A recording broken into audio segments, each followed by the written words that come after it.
Hello दोस्तों, मैं दिनेश किवरा, आप सबका स्वागत है न्यूज़ टाइम के अंदर। स्वामीनाथन अय्यर इकोनॉमिक टाइम्स के अंदर उनका आर्टिकल, और ये अपने आप पे बहुत इम्पॉर्टेंट, क्योंकि एक मैंने आर्टिकल दिया था यशोवर्धन आज़ाद का सेडिशन के ऊपर, जहां कश्मीर के बच्चों के ऊपर जो स्टूडेंट्स हैं सेडिशन का चार्ज लगाया गया, देशद्रोह का चार्ज लगाया गया। उनको देखा जाए तो 20 साल तक जेल के अंदर रखा जा सकता है और उनको देशद्रोही करार दिया जा रहा है। उसके ऊपर यशोवर्धन आज़ाद, जो कि पहले आईपीएस अफसर रह चुके हैं, दिल्ली में काफ़ी बड़े अफसर रह चुके हैं, उन्होंने कहा कि इस किस्म से नारे लगाने का कोई मतलब नहीं है, ये देशद्रोह नहीं है और आप उनको देशद्रोह में अंदर नहीं कर सकते हैं, और जो अगर कर रहे हैं तो इलीगल है। आज स्वामीनाथन अय्यर ने उसी बात को दोहराया, house act it's not sedition.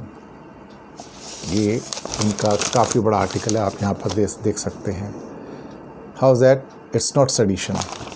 अब सवाल ये पैदा होता है कि मोहम्मद शामी को ट्रोल किया गया, उन्होंने लिखा है यहाँ पर।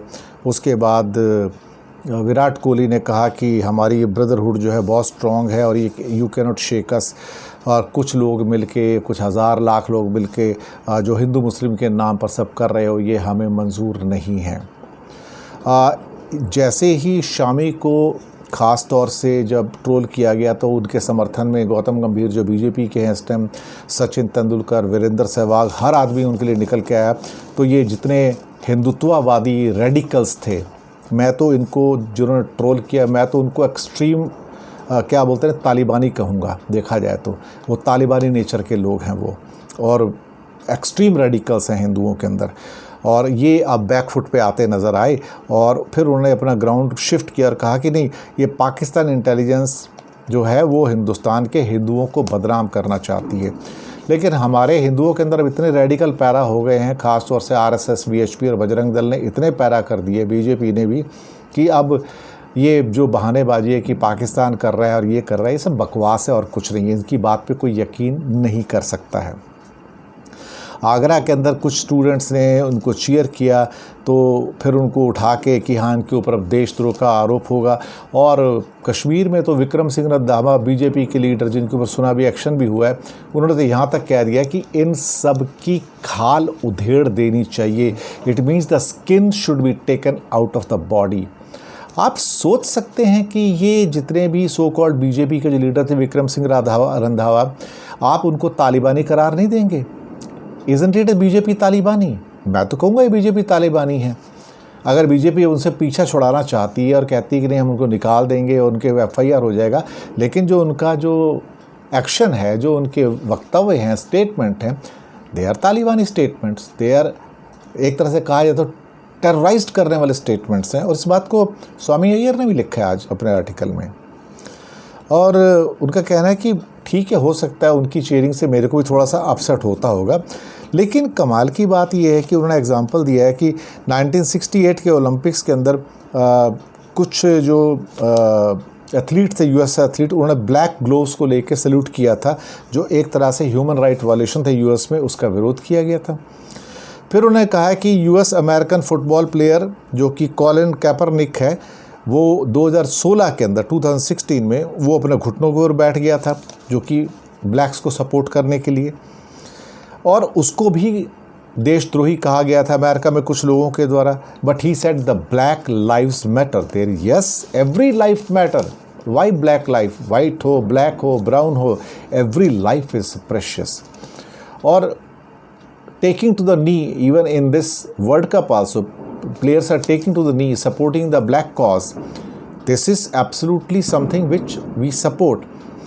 कश्मीरी जो चीयर कर रहे थे, वो उस मामले में देखा जाए तो उसको उसी लाइट में देखा जाना चाहिए, सेडिशन की लाइट से नहीं देखना चाहिए। उसके अलावा स्वामी अय्यर लिखते हैं कि उनके एक दोस्त थे, नजीब मुबारकी, जो कि उनके दोस्त भी थे, इकोनॉमिक टाइम्स से पहले काम करते थे। तो उन्होंने कहा कि जो देखा जाए तो कोई भी इनमें से व्यक्ति जो है, वो देखा जाए तो प्रो पाकिस्तानी नहीं है, क्योंकि जब भी इंडिया का पाकिस्तान से मैच होता है, पाकिस्तान को सपोर्ट कर देते हैं। ऑस्ट्रेलिया से मैच होता है, ऑस्ट्रेलिया को सपोर्ट कर देते हैं। वेस्ट इंडीज़ इंग्लैंड से मैच होता है तो उनको सपोर्ट करते हैं। वो दरअसल उनको भी सपोर्ट नहीं कर रहे हैं, वो दरअसल अपने कश्मीर का जो कॉज है, जो उसका रीज़न है, उसको वो आगे लाने की कोशिश कर रहे हैं, उसको आपके सामने पेश करने की कोशिश कर रहे हैं कि जो ह्यूमन राइट वायलेशन है कश्मीर में, उसको लोगों के सामने रखा जाए। आगे स्वामी अय्यर लिखते हैं कि आर्टिकल 370 जो था वो तो अभी हट गया, चला गया, चलो कोई बात नहीं, लेकिन कई और ड्रैकोनियन लॉस जो हैं वहाँ बना दिए गए।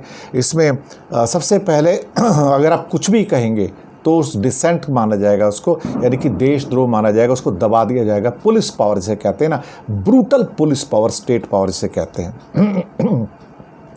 फिर उसके बाद में इंटरनेट के कनेक्शंस आप ऑफ कर देंगे। ये टॉर्चर नहीं है क्या? साल में अगर 10 महीने इंटरनेट नहीं चलेगा, 4G था ही नहीं, सिर्फ 2G दिया करते थे बीच में, तो ये टॉर्चर नहीं है क्या? ये भी तो एक तरह से रिप्रेशन है, ये स्टेट रिप्रेशन है। अब उसके बाद सारे के सारे टॉप के जो पॉलिटिशियंस हैं उनको जेल में डाल दिया गया वहाँ पर, तो इसको क्या कहा जाएगा? ये सारे एग्जाम्पल उन्होंने दिए हैं। उनका कहना है कि कश्मीरी जो हैं, जो अब फ्रीडम की बात करते हैं, वो अपनी बात रख रहे हैं, आप उनकी बात सुनिए। लेकिन कश्मीर की समस्या लॉ एंड ऑर्डर की समस्या नहीं है, ये एक व्यू पॉइंट की समस्या है, ये एक पैशन की समस्या है। आप उनको प्यार से तो जीत सकते हो, आप उनको फोर्स से नहीं जीत सकते। ये आज आप लिख के रख लीजिएगा। अगर ऐसा होता तो चाइना उइगर्स को अब तक जीत चुका होता, रशिया चेचनिया को अब तक जीत चुका होता, और ऐसा होता तो सोवियत यूनियन अपने कंट्री के 20 टुकड़े ना करवा चुका होता। ये मेरा कहने का मतलब है। अब ये आप आगे लिखते हैं कि हो सकता है कि आप इसको पैट्रियोटिक कह सकते हो, लेकिन फिर वो कहते हैं कि अगर ऐसा कुछ है तो फिर जो इंडिया ऑस्ट्रेलिया के मैच में जो हिंदुस्तानी ऑस्ट्रेलिया रहते हैं और वो ऑस्ट्रेलिया के नागरिक हैं, वो इंडिया के झंडे लेके इंडिया को सपोर्ट करते हैं, तो वो भी तो सेडिशन है।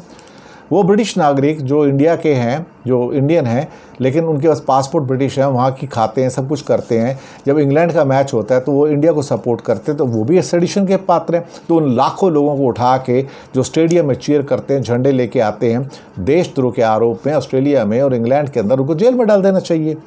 पर वो लोग ऐसा नहीं करते हैं, क्योंकि वो लोग इसकी इज्जत करते हैं। उन्हें मालूम है कि आपका जो व्यू पॉइंट है वो इम्पॉर्टेंट है। इसको स्वामी अय्यर का कहना है कि इसको आप सिर्फ व्यू पॉइंट के रूप में लीजिए, इसे आप सीरियसली कि हम किसी स्टेट के खिलाफ कोई वायलेंट स्ट्रगल करने जा रहे हैं, इंडिया के खिलाफ कोई वायलेंट स्ट्रगल करने जा रहे हैं, ये बेवकूफ़ी के अलावा और कुछ नहीं है। ये चीज़ें उसने सारी की सारी जो बताई हैं, और इस बात का एग्जाम्पल बहुत बड़े लेवल पे इस आर्टिकल के अंदर स्वामी अय्यर ने दिया है इंडियंस के बारे में। बहुत सारे सुप्रीम कोर्ट के जजेस ने भी जो सेडिशन का ये ख़ास तौर से लॉ है उसको बहुत क्रिटिसाइज़ किया है, हटाया नहीं अब तक, ये बात और है। लेकिन जस्टिस रमना ने कहा है कि सेडिशन लॉ के जाने का समय आ चुका है, ये एक डेटेड लॉ है और इसका मॉडर्न सोसाइटी के अंदर कोई भी देखा जाए तो औचित्य नहीं है। और देखा जाए तो हज़ारों इंडियन स्पेक्टेटर्स जो कि इंडिया को चीयर करते हैं ब्रिटेन में और ऑस्ट्रेलिया में, और जो ब्रिटेन और ऑस्ट्रेलिया के नागरिक हैं, उनके खिलाफ तो फिर देशद्रोह का आरोप लगा के हज़ारों लाखों के खिलाफ जेल के अंदर बंद किया जा सकता है, पूरी जेलें भरी जा सकती हैं। अगर यही एग्जाम्पल हिंदुस्तान का लिया जाए तो लिया जा सकता है। वो लोग कह सकते हैं अगर रोटी हमारी खाते हो, पासपोर्ट हमारा, नागरिक हमारे हो, तो क्या हक बनता है कि आप मैच के अंदर जाके इंडिया के झंडे उठा के इंडिया को सपोर्ट करते हो। मैं स्वामी अय्यर के इस व्यू को सपोर्ट करता हूँ। यशोवर्धन आज़ाद का जो व्यू आया था मैं उसको भी सपोर्ट करता हूँ, क्योंकि अगर इंडिया को कश्मीरियों का दिल जीतना है तो ये उसका तरीका नहीं हो सकता, रिप्रेशन तरीका नहीं हो सकता। दिल जीतने के लिए आपको प्यार से बात करनी पड़ेगी। आपको जेल में डालने के बाद राजनीतिज्ञों को या बाकी जो इंटेलेक्चुअल्स हैं या फिर जो स्टूडेंट्स हैं, अगर आप उनको जेल में डालते हो तो ये एलिनेशन पर वीक के हिसाब से और बढ़ता चला जाएगा। सरकार जो मर्जी ट्राई कर ले, कश्मीरियों का दिल नहीं जीत सकती। फिर इसका मतलब जो एक बहाना बनाया गया था पहले एक टी पार्टी का पॉलिटिशियंस को बुला के कश्मीर से कि दिल्ली से दूरी कम की जाएगी, दिल की दूरी कम की जाएगी, then it's a fake rhetoric and nothing else. धन्यवाद।